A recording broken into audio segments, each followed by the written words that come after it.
जय गुरुदेव। और दोस्तों, मेरे चैनल सिद्ध सावर मंत्र में आपका एक बार फिर से हार्दिक स्वागत है।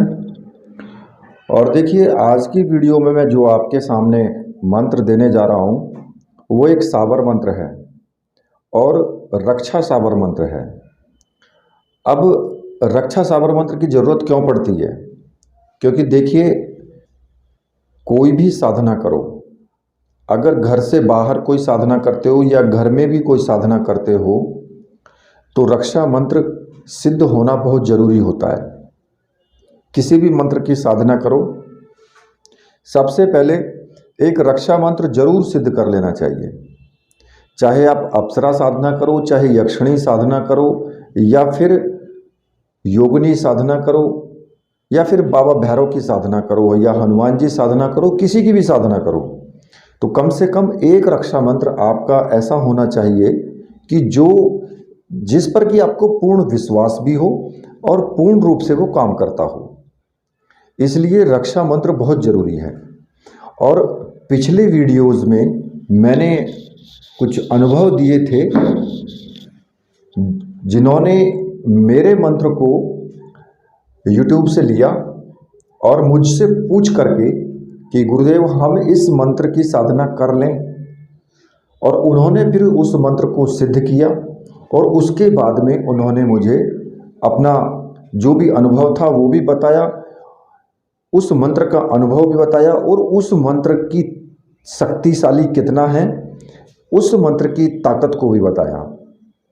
तो देखिए, जब वो वीडियो मैंने डाला था तो बहुत से लोगों ने मुझसे मंत्र पूछा कि गुरुदेव ये मंत्र कौन सा है, और ये मंत्र की जो वीडियो है वो कहाँ पर है, वो हमें नहीं मिल रही है। तो इसलिए मैं इस वीडियो को दोबारा से बना रहा हूँ, क्योंकि मैं पहले इस वीडियो को दे चुका हूँ, लेकिन बहुत से लोगों को वो वीडियोज़ नहीं मिली है, क्योंकि मैंने बहुत टाइम पहले इस वीडियो को डाला था।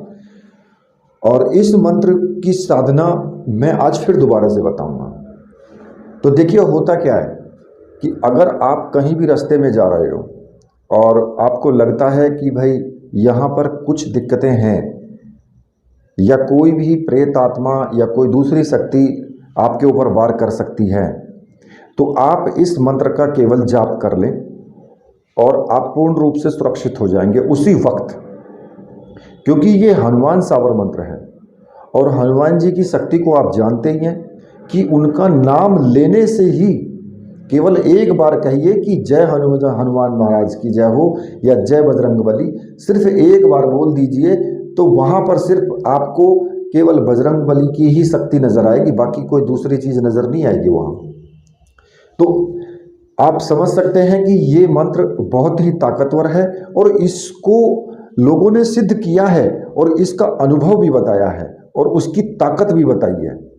ठीक है, तो इसलिए मैं इस मंत्र को आपके लिए दोबारा से दे रहा हूँ कि आप अगर कर्ण पिशाचिनी साधना करते हो या फिर दूसरी और साधनाएं हैं, जैसे कि नाभि दर्शना अप्सरा हो गई, या फिर योगिनी साधना है, या फिर यक्षिणी साधना है, कोई भी साधना करो, किसी भी प्रकार की साधना करो, आप एक रक्षा मंत्र आपका ऐसा होना बहुत ज़रूरी होता है कि जिससे कि आप अपनी रक्षा कर सकें।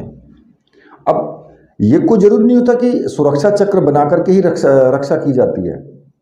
जब आपका मंत्र सिद्ध हो जाता है तो आपके साथ उस मंत्र का जो देव होता है उसका पहरा हो जाता है आपके साथ।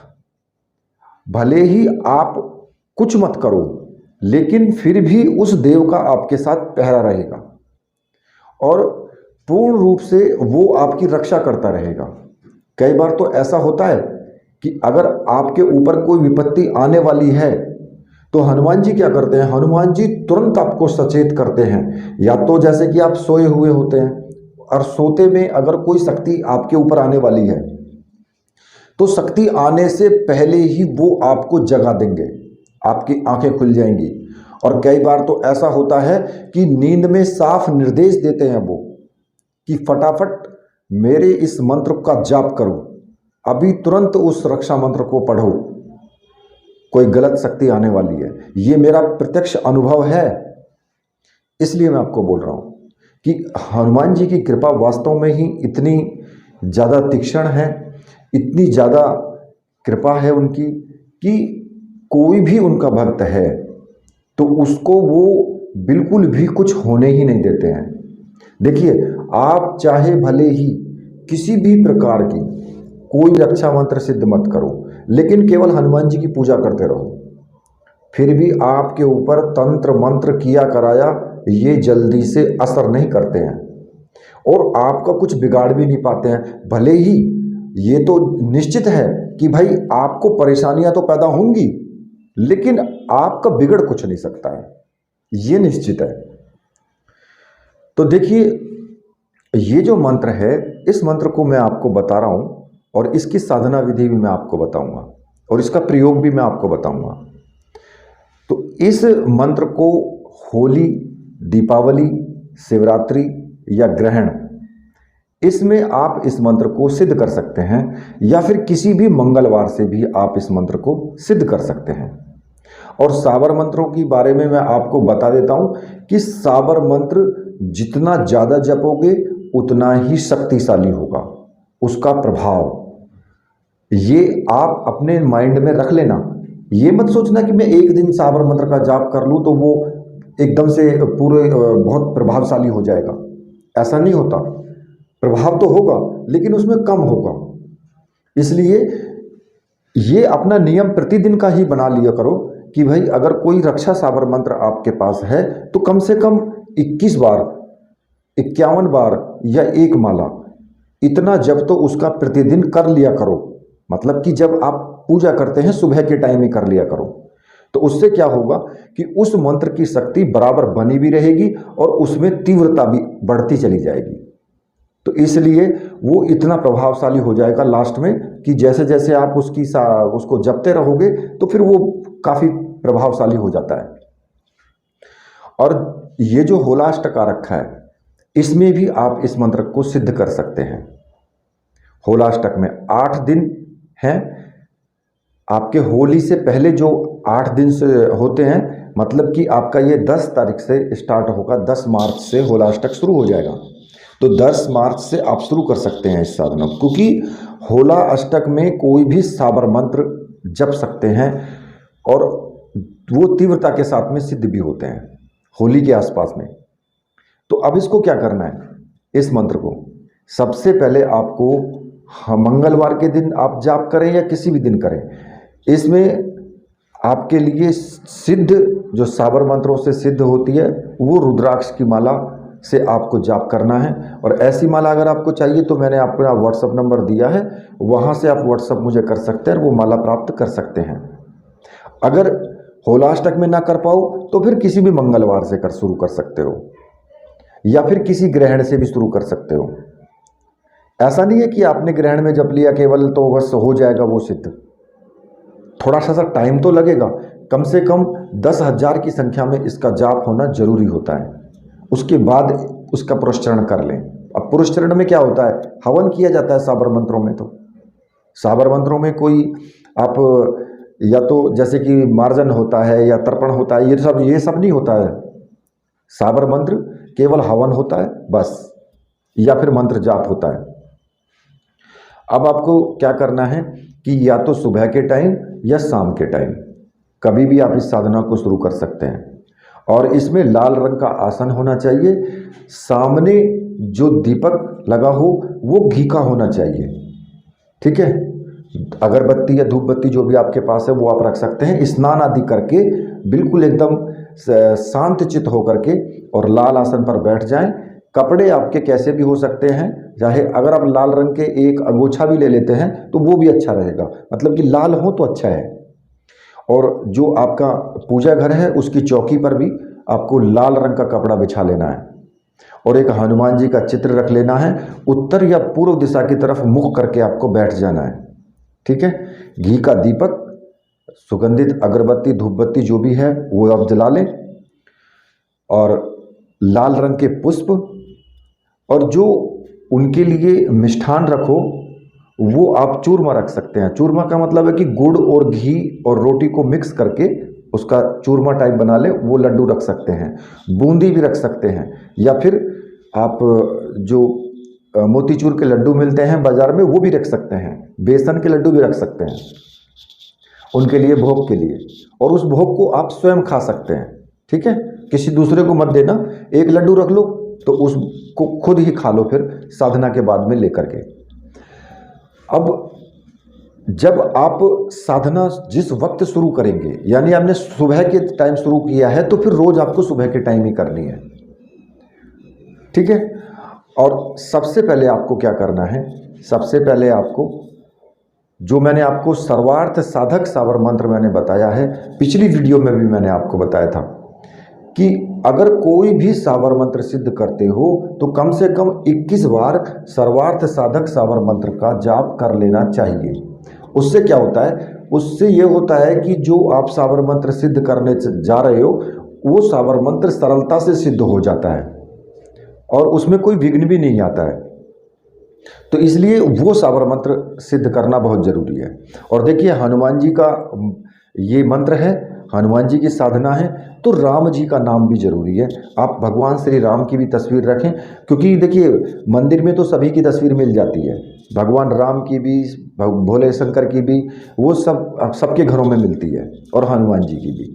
तो इसलिए इसमें कोई ऐसी बड़ी बात नहीं है, बहुत आराम से आप घर में ही सिद्ध कर सकते हैं इसको।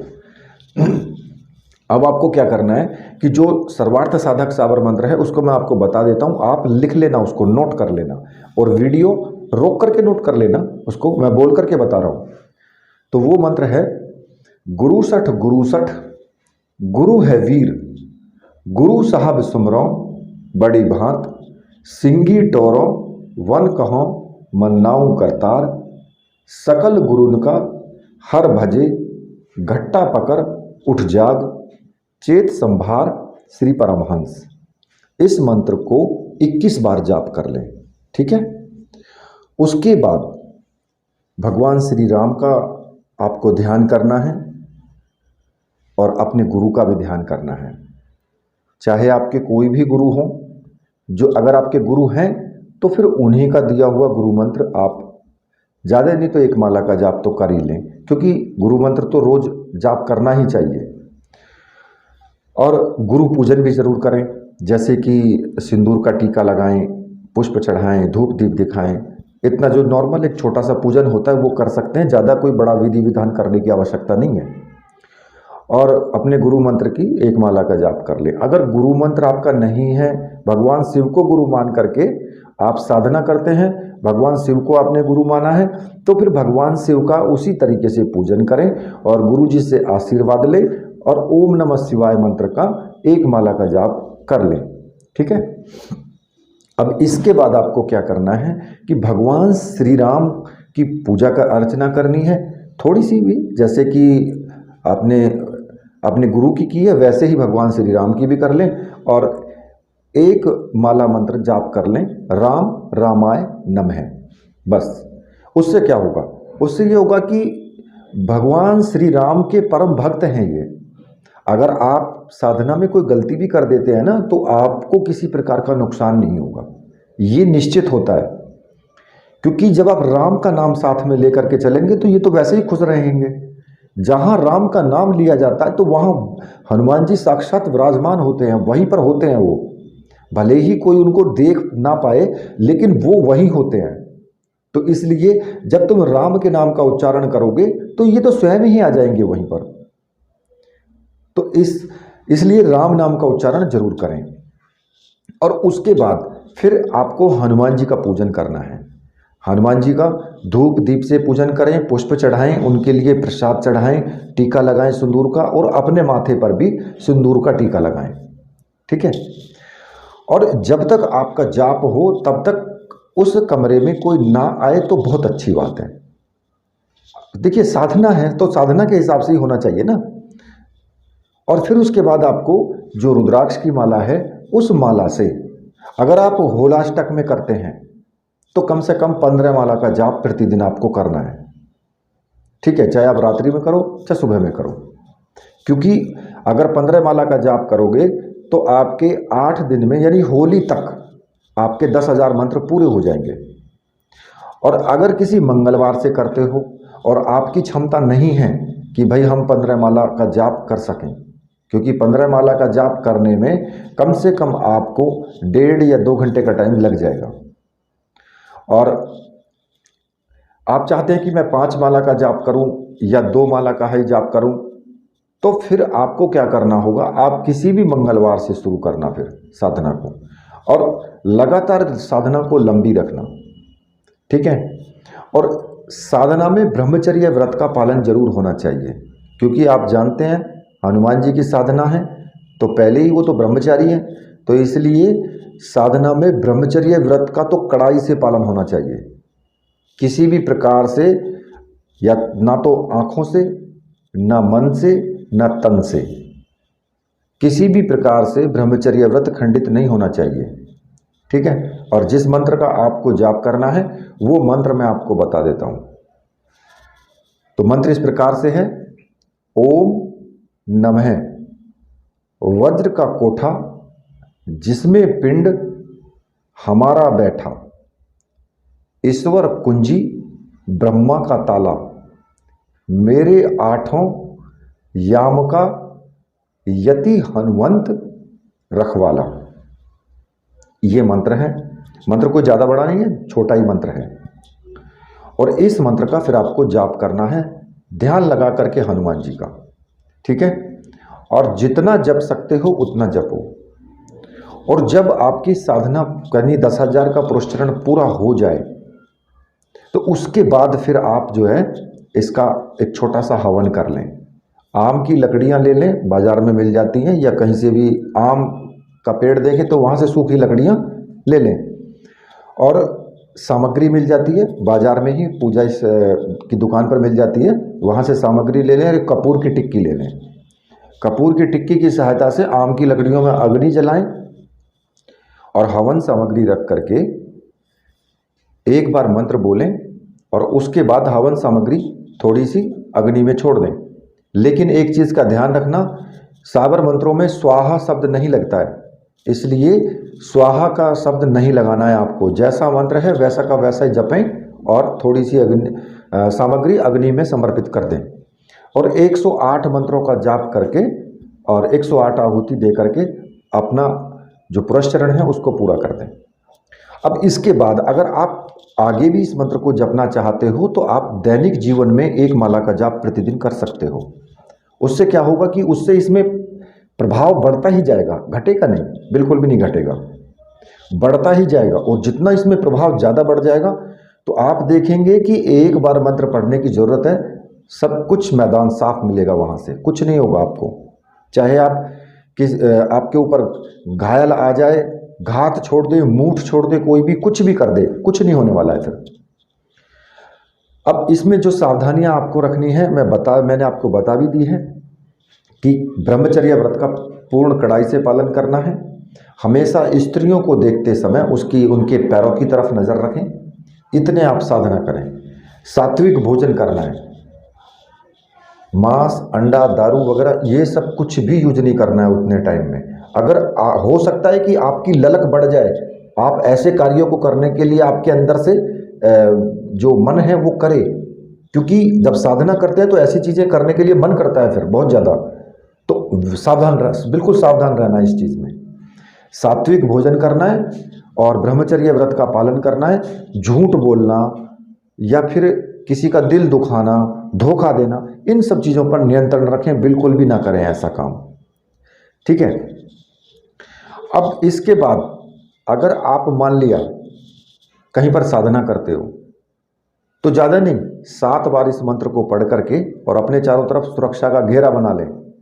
चाहे लोहे की कील से बनाएं, चाहे पानी की धारा से बनाएं, और उसमें बैठ करके आप चाहे शमशान में साधना करो या फिर जंगल में साधना करो या घर में साधना करो, कुछ भी नहीं होने वाला है। उस घेरे के अंदर किसी की हिम्मत नहीं कि उस घेरे को कोई तोड़ पाए, क्योंकि इस मंत्र में ईश्वर की कुंजी और ब्रह्मा का ताला, आपने देखा होगा कि जो परमपिता परमेश्वर है उसकी चाबी भी है और ब्रह्मा जी के नाम का ताला भी है।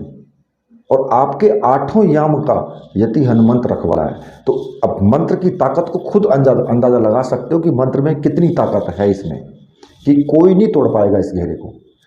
और रही ये बात कि भाई कुछ लोग पूछते हैं जी जब हम उठ करके चले साधना करके तो घेरे को खोलना कैसे है, ये पागलपन की बातें छोड़ देना बिल्कुल एकदम। क्यों? क्योंकि कुछ मूर्ख लोगों ने तुम्हें वीडियो में बता करके और ये सब चीज़ें पढ़ा दी हैं, जो आपके दिमाग में घुसेड़ दी हैं। ये आप एक चीज़ ध्यान रखना कि जब आप साधना करके उठेंगे, बाहर निकलेंगे तो घेरा तो अपने आप टूट जाएगा, तोड़ने की जरूरत नहीं होती है। आपने कदम बाहर रखा और घेरा टूटा, समझ गए आप? ये भी मैं आपको अंदर की बात बता रहा हूँ आज। तो इसलिए घेरे को खोलने का कोई मंत्र नहीं होता या घेरे को हटाने का। ये सब वीडियो बनाने के लिए और वीडियो को वायरल करने के लिए इस तरह की बातें होती हैं बस, ठीक है। तो जब आप घेरा भी लगा सकते हैं, और अगर आप देखेंगे कि कहीं पर ऐसी जगह आप जा रहे हैं कि जहां आपको कोई प्रॉब्लम हो सकती है, तो फिर आप इसको क्या करना है कि आप इस मंत्र का जाप शुरू कर दें। बस केवल आपको जाप शुरू करना है, कुछ नहीं करना है, और आपकी सुरक्षा हो जाएगी। किसी भी घर में अगर कोई भूत प्रेत बाधा है उसको हटाना है तो उस घर में इस मंत्र का हवन कर दें, और आप देखेंगे कि उस घर में से जो नेगेटिव एनर्जी है वो बिल्कुल एकदम खत्म हो जाएगी। यानी आप अगर किसी भी नेगेटिव एनर्जी से परेशान हैं तो इस मंत्र को करो, फिर देखो आपकी रक्षा होती है कि नहीं होती है। आपकी रक्षा होगी, 100% होगी।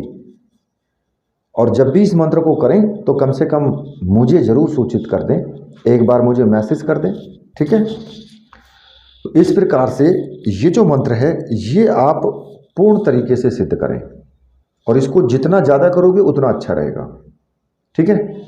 तो इसी के साथ अब मैं वीडियो को यहीं पर समाप्त करता हूँ।